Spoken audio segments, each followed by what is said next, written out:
20, 30 yards away was this thing peeking over this pine bush. It was a large, hairy animal,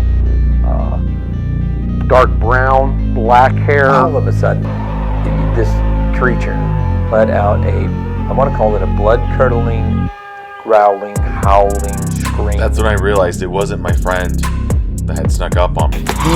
Dude, all the branches that are broken off are red. That's crazy. There's no medulla.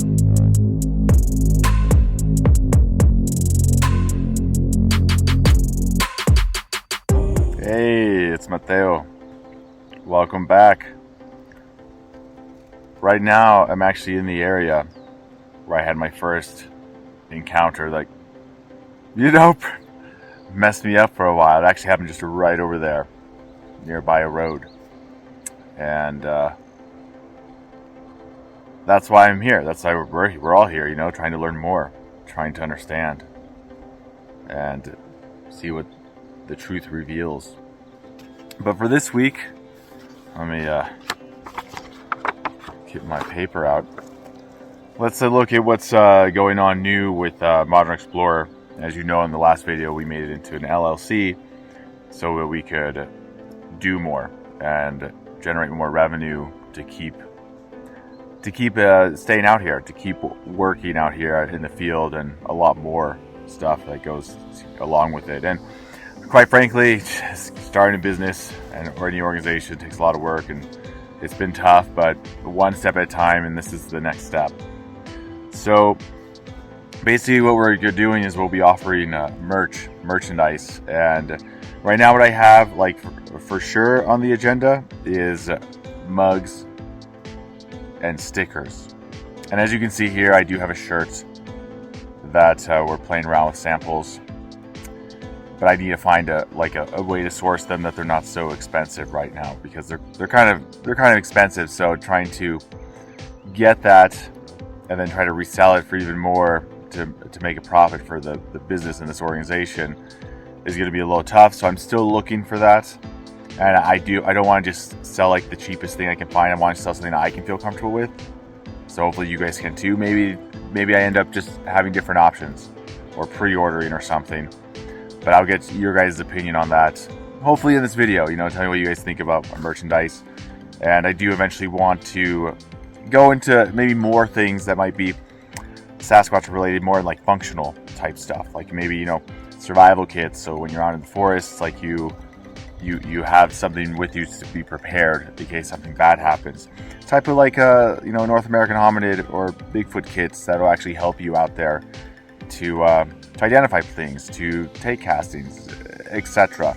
Something I want to explore more, and maybe even a lot of you maybe haven't ever really gone camping or have experience, maybe some type of backpack or camping kit that we recommend that we can get together and put together for you guys to take. So those are some of the things I'm thinking about that I haven't taken action yet. But if you guys have any ideas or thoughts, let me know in the comments below.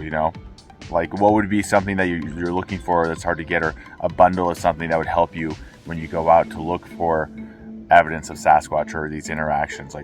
What is it that you wish you had that was just readily available and put together? Because that's something I kind of want to look into. Progress. Well, you'll see right here in this clip what it's getting started for the first time. Let's roll it. All right, so Craig and I finally finished the prep in the engine, and we're gonna see if she runs. Craig, any words?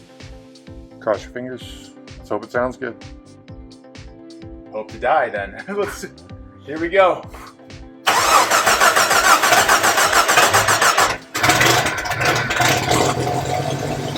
Woo! Yeah. All right, as you can see, it's started, but it sounded horrible, and we ran into some complications. It was misfiring, and there's a few other errors that need to be corrected that we're trying to work through right now. But it got started, okay, guys? So one step closer, really close, to be able to drive this thing. All right, what's next? Maggie's progress, of course. Of course, she's still cute and she's still a monster. I want to just show you like what she does to me, like all the time, like whether it's the middle of the night, the middle of the day, it doesn't matter. And I can just be like, I can be with her for a long time, then as soon as I leave, she just complains. But I can't hang out in my room. I have to hang out in the living room, or else she comes in and disturbs me. So check that out. What? What is it? What do you want? What do you want? I already just fed you. What do you want? I don't have anything. Oh my gosh. Girl, you need to calm down. I just fed you. Oh my gosh, no, stop. Stop licking my bed. Gross. Maggie, come on. I just fed you 10 minutes ago, and now you're begging for more food because I'm eating. Maggie, stop licking my bed so much. Just chill, okay? No, Maggie. Oh, Maggie, gross. Oh, you're so gross. All right, so now you saw that little demon. She's the cutest little demon hellspawn in my life. Let's go on to the next thing. So of course, going in with Project Health, being able to be in the shape needed to go out and do these things is another important piece of this whole existence. Like especially like trying to look and interact with a hominid that this type of environment is a taupe, where it's easy for it to move around and it's harder for us to do. So one of the biggest things to look into that I would say like explore first is your posture.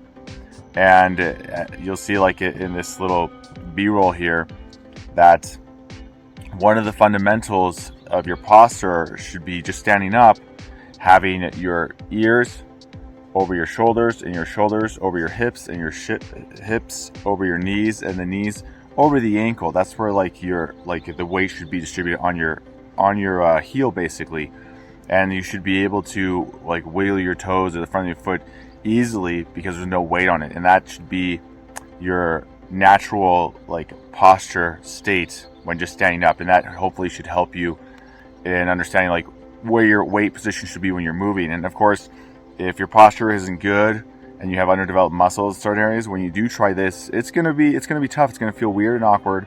It may even hurt because there's a lot of underdeveloped muscles going on that have never been used because of a lot of sitting and inactivity, and there's a lot of muscles that have been overused and overdeveloped that are trying to take most of the brunt and the weight. So again, like we might go into longer videos either on this channel or another one, but that's just something to get you started, something to start helping you ask the right questions and identify maybe how your posture is. And we'll get into pelvic tilt and stuff like that, things to correct it later down the road. So for the MU, Modern Explorer University, a field guide tip, and again, I know these are like really simple and there's a lot of information that's lacking, but just maybe something to get you started. Maybe go look this up, right? And that's basically bring a water filter wherever you go. Like even now, I barely brought anything out here because I'm not that far away. I have like a water filter so I can go to the nearby creek when I get thirsty and get cold water, because the water in my car is probably already heated up because it's really sunny out right now. Again, like a lighter and water can go a really long way. Okay. But if you don't have access to a lighter, and for convenience sake, get something that you can just filter out, because this is going to be like a lifesaver. Okay. So always bring a water filter, and they're really small. There's tons of different types. Obviously I like this one right here, Catadine. That's my go-to now after trying a bunch of different ones, but we can talk about that later. But have a water filter. Always have it on you when you're up in the wilderness. Let's see what else we have. So for field work, something really cool happened. So I went recently on a 4-day hike with a friend, and we went into some really difficult areas, like hard to reach. Like it took me 3 days to get there.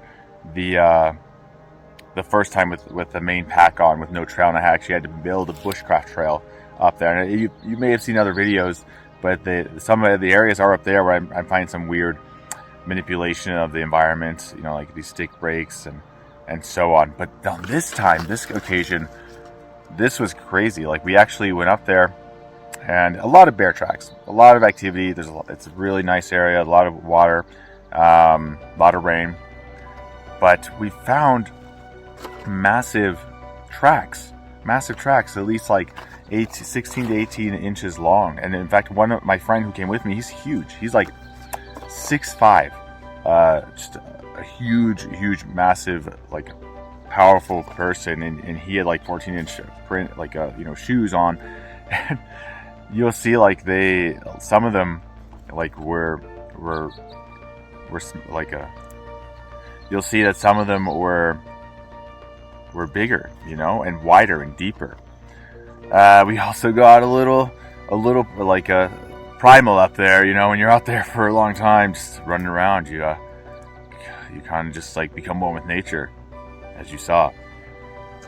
So that was the highlight of that journey. It was a really tough, long hike, really good workout, explored some areas I had never been to before, no trails anywhere in sight. But yeah, it was a success as far as like finding evidence of Sasquatch. We didn't go there to look for evidence of Sasquatch, but the fact that we found it is revealing in itself. Okay, let's see what else. Let's see about Glenn. What's going on in Glenn's life? Hey there, Glenn Norberg with Modern Explorer, and it's good to meet you. You probably don't know who I am, so I wanted to give a brief bio of who I am and why I'm interested in Sasquatch and what we're doing here on Modern Explorer. I grew up in Arcadia, California, born and raised. Moved out here to Colorado with my wife and family about 15 years ago. I first became intrigued by Sasquatch about, when I was a kid watching Leonard Nimoy on In Search Of. I thought that was so cool. But I lived in Arcadia, suburbs of LA. There's no way I'm ever going to see a Sasquatch down there. Besides, they all lived up in the Pacific Northwest. Well, we moved out here to Colorado. I came across a website, the BFRO website, and lo and behold, they listed a sighting in my little town of Florence, Colorado. We have 4,000 people in it back in the mid-'80s. And I laughed it off, especially as I read the report, because it said he was walking down the middle of the street at 3 a.m, wearing, just the big furry creature, walking down the middle of the street, right outside of a donut shop. That just sounded ridiculous to me, so I gave up on it. Well, back in November of 19, I was goofing around on the internet and came across Modern Explorer with Mateo and his encounter story just outside of Colorado Springs. Wow, that's really crazy. So I contacted him. We started talking. He told me his story, and it sounded so compelling. I thought, I wonder if there's anything that's happening. Maybe I'll revisit this story in Florence. So I started asking around town, asking locals who'd been here for a while if they'd ever heard the story.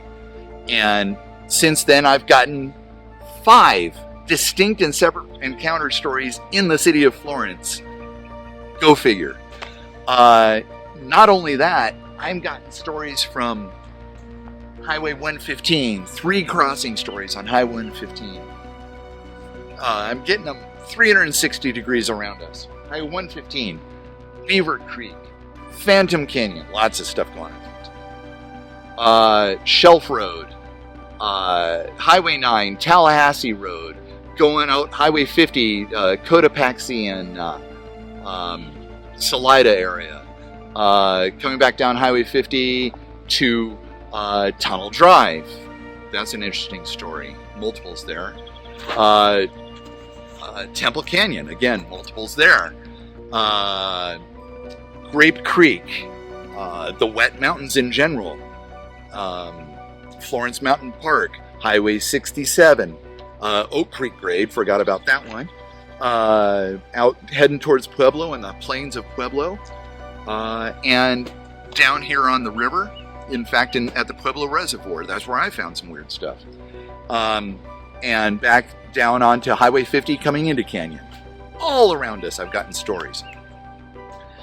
And so I follow up on them. I talk to people, go to locations, look for evidence, and see if there's anything that can happen. I've found some compelling stuff. Now, I've never seen anything I've never seen a Sasquatch myself, okay? I've had some curious things happen. Once down at the Pueblo Reservoir, once while archery hunting up by O'Haver Lake, and up at Florence Mountain Park. So we're doing field investigations. I'm doing field investigations along with Mateo. He's up in his area. I'm down here, you know, kind of checking things out. I found some curious things, posting them online here. But mostly, I really enjoy talking to people and getting their encounter stories. So it's kind of funny. I'm getting known as that guy here in the area. I'll walk up to anybody, whether it's at the gas station or the supermarket while we're in line, you know, whatever. I'll get a goofy little grin on my face and I'll say, now don't laugh. I have a question for you. And don't laugh at my question. I promise I will not laugh at your answer. And they go, okay. I say, okay. Do you have, or do you know anybody who has any Sasquatch stories? And most of the time people laugh. But it's crazy how many people say, well, I don't have a Sasquatch story, but I have a ghost story. Or I've got a UFO story. But honestly, 1 out of every 20 people or so that I talk to around here has a Sasquatch story. It's crazy.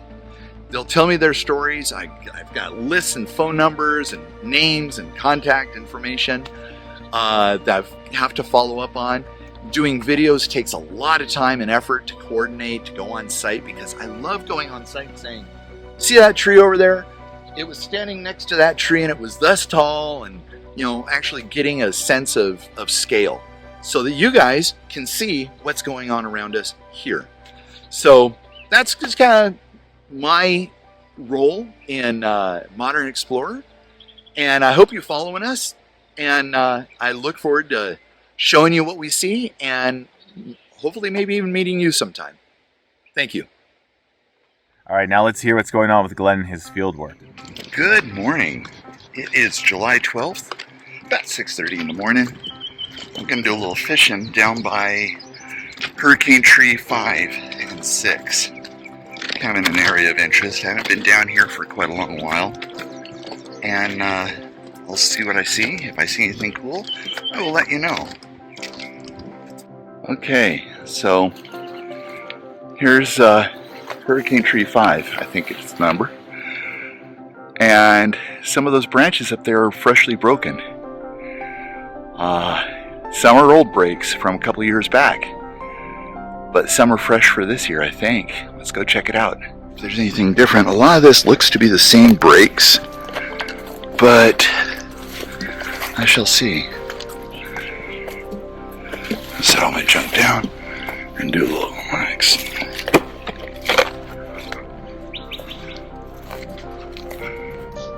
Oh, look at that. It's a fresh break. Interesting.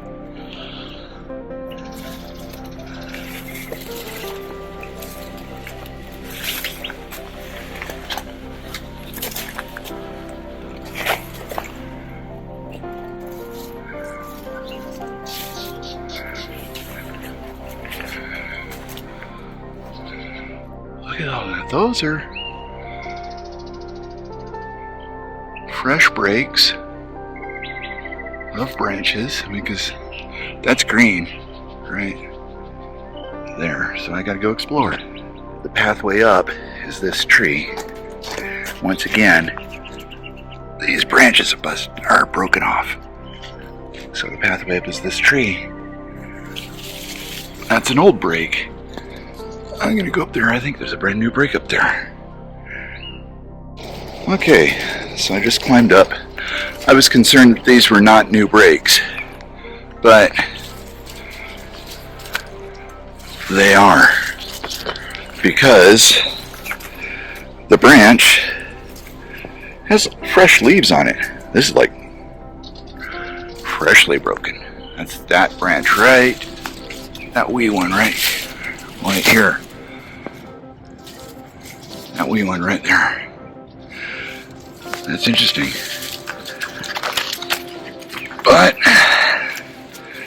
you'll notice the fruit is still there. It's not been eaten. It's not ripe yet.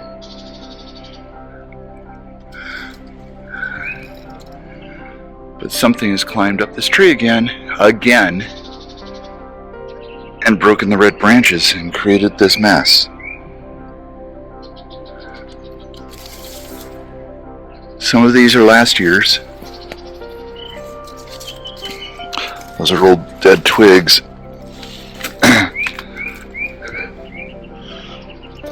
Okay. All right, last part that is my favorite. Glenn, what new stories do you have for me? What new leads? Glenn here with another encounter story from Canyon City, Colorado. This is just a teaser for an upcoming interview we did. Our witness is a woman who grew up here in Canyon City, and when she was 15 years old, she and a girlfriend went on a double date at the end of Tunnel Drive in Canyon City. That's when you could drive back there. There was a big parking lot and the kids would go out and hang out there. Well, they went out, they were out there alone, and the boys get out of the vehicle, they go down to the river to go to the restroom, and so the girls are sitting in the car facing the mountain. And in the mountain is a pipe that Canyon City used to get the water through. And the pipe goes right through the mountain, and there's tunnels and such. Well, as the girls are just talking, they see a figure walking towards them. This figure is got long white hair and a white beard, and initially they think it's the boys playing a joke on them. Then they get worried that it's an escaped convict from Colorado Territorial Prison, and or the prison, the farm there, who's been escaped and living out in the wild. Well, as the figure gets closer and closer, they realize it's not got long beard and white hair. The whole thing is covered in white hair. It's a very tall figure, and it walks towards them. Well, they start screaming and yelling. The boys are nowhere to be seen. And as it's getting closer, it's getting really scary. And the one girl gets down in a fetal position in the footwell of the vehicle, screaming. Our witness is in the front seat of the vehicle, screaming. She quickly rolls up the window as the figure walks closer and closer to the car. Eventually, the figure actually reaches out to the car and touches it, and that's when things get scary. So that will be seen you'll see that in the video. I do go on site, and Mateo and I poke around and see what we can see, but I just want you to know that's what's coming up, so keep tuned. Some pretty exciting stuff, huh? Alright, so any conclusions, question answers, let me know. Again, these videos are a little bit more ahead of schedule, so it may take a while before some of your comments and questions get incorporated into the video, so just be patient and you'll see them. Enjoy the outro. Till next time.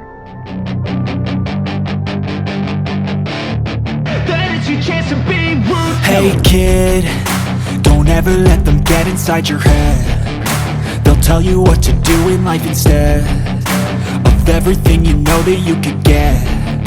Don't let them guide your life towards regret. I'll fight for what I love with every breath. My past is filled with things I won't forget. I use them all to push me to my best. So treat the worst of times just like a test. If only I could go back in time, I'd tell myself that everything will end up alright. Just push yourself, test yourself, figure out what you like, and find your limits, don't be rigid, always work towards a prime. Surround yourself with open minds, people can change your life. A few friends with intent can help you feel alive. Find a passion, take some action, and with a little time, just be patient, make a statement, try to enjoy your life. They'll try to kick you while you're down. They wanna rise up while you drown. They wanna fill your head with doubt. They're silently scared that you'll figure it out. I'll make it look like I'm losing.